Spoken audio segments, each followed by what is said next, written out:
वसा जनसेवेचा। शासनाकडून गोरगरिबांसाठी येणाऱ्या रेशन धान्याच्या दर्जावर गंभीर प्रश्नचिन्ह निर्माण करणारा धक्कादायक प्रकार डोणगाव येथे उघडकीस आला आहे। येथील रेशन दुकानातून लाभार्थ्यांना दिली जाणारी ज्वारी आणि तांदूळ अत्यंत निकृष्ट दर्जाचे असून ते खाण्यायोग्य नसल्याची संतप्त प्रतिक्रिया नागरिकांकडून व्यक्त होत आहे। ज्वारीमध्ये कचरा, धूळ, किडे तर तांदळाची ही अवस्था अत्यंत खराब असल्याने आम्ही नेमके काय खायचे असा आक्रोश ग्रामस्थांनी व्यक्त केला आहे।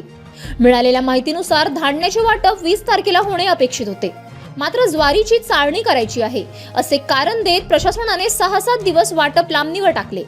आश्चर्य म्हणजे इतका विलंब करूनही ज्वारीची कोणतीही स्वच्छता न करता धान्य जैसे थे वाटप करण्यात आल्याचा आरोप होत आहे। उशिरा मिळालेले धान्य ही निकृष्ट असल्याने लाभार्थ्यांचा संताप अनावर झाला आहे। गरिबांच्या आरोग्याशी खेळ करणाऱ्या या प्रकाराची तातडीने चौकशी करून दोषींवर कठोर कारवाई करावी, तसेच दर्जेदार धान्य त्वरित उपलब्ध करून द्यावे अशी जोरदार मागणी ग्रामस्थांनी केली आहे। प्रशासन याकडे किती गांभीर्याने पाहते याकडे आता सर्वांचे लक्ष लागले आहे।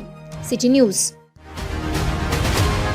बातम्या व जाहिरातीकरिता संपर्क मोबाईल क्रमांक 9822 72 0784।